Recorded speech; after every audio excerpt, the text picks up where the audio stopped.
Welcome back, guys, to part 2 of 5 more self-improvement habits we're going to debunk. Is it fact or fiction? Is it even worth following at all? So if you guys are hooked, then like, subscribe, and let's get into the video right now. So number 1 on this list is, are self-improvement videos worth overloading on? You must have already watched so many self-improvement videos, whether that's from 22, whether that's from 2023, 24, and you keep thinking, I'm so close to the answer, I just need to keep watching a few more videos and I will get there. But have you ever got there? The reason is because you're going in circles. So you're going through one problem and then you're going to the next problem, but then the next problem is somehow a little bit back in the same direction, and each video ultimately guides you back to the first video. And that cycle continues unless you choose to break it, guys. So the best way to do that is fact or fiction. Self-improvement videos, as ironic as this seems, is mostly fiction. Why? Because once you get the idea of what the message is, it doesn't matter anymore. It's just very obvious to the point where you just need to move on and start implementing things, guys. Stop binging on content that will change your life. You can watch it, but it's like binging on a series. You can watch 1 episode and you're entertained. Watch 2, you're still entertained. But if you go down 10, 20, 30 episodes a day, at what point do you realize just 1 was enough? I didn't need to go that 1 step further. Number 2, one of my favorite things, hustle culture. Grind, and you will get your results one day.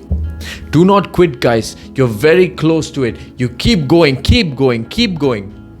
It's good in theory, but really, how applicable is this? Because we all have motivation. We think, okay, you know what, I'm just going to put on my suit, I'm just going to get ready, and I'm going to do what I need to do. That motivation lasts what? 2 hours? Okay, let's just say it lasts a day. Let's say it lasts a week. What about after the week? Then what? Let's say you have been actually doing everything consistently. But if you're a normal human being, you're probably not going to get results immediately. Going to be demotivating. Now, if somebody was to tell you, just keep grinding, it's fine, that's fine. But you need an escape, guys. I always say this. Can't keep binging on things because it's eventually going to catch up to you. So just get those breaks in. Because see, grinding 24/7 sounds very cool. But so does sleeping sometimes, so does gaming, so does just relaxing. It happens sometimes, guys. You don't need to stress about everything. You have stresses already. You just need some joy in your life as well. Because you just live one life. You need to have enjoyment moments. You need to have moments where you struggle. Without the struggle, it doesn't make the enjoyment fun. But there is no point of this struggle unless there is enjoyment coming at some point. Number 3, perfect time management. You have colored calendars with times and dates all plotted nicely and neatly and planned to perfection. But the planning phase is the best. It's the most entertaining. But what about the phase after that? What do you do there? What about the times when, yes, you planned all this, maybe you did the first 5 things on time. A friend came by, you were talking to him, and that 6th thing just got pushed back to the 7th. Now you felt, I need to do 6, then 7, then 8, then 9, then 10.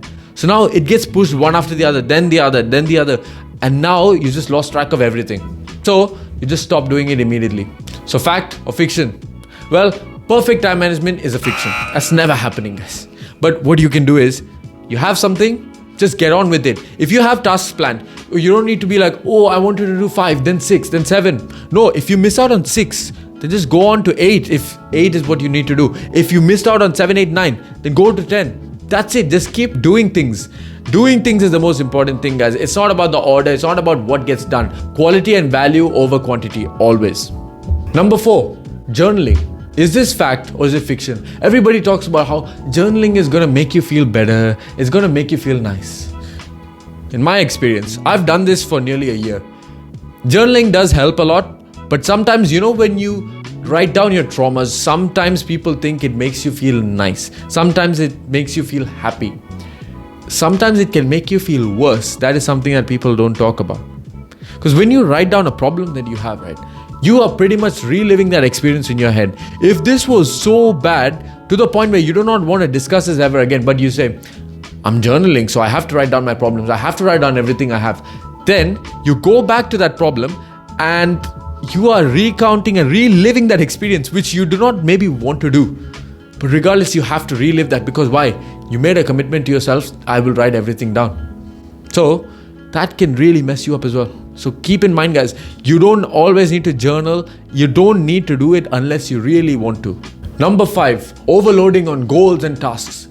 Over-planning and trying to push everything into your schedule so that you can be Mr. Productive, so that you can be, I am that guy and I've done a lot. How much does that really work? So there are stats saying focusing on 1-2 goals apparently does increase your efficiency by 35%. Now, if you think about it, it does technically make sense, because if you have too much on your plate, what are you looking at? Imagine you have a buffet in front of you. You don't know what to pick and you have to eat dinner right now. It's like saying, make a decision now, please do it now. Sometimes you just crash out.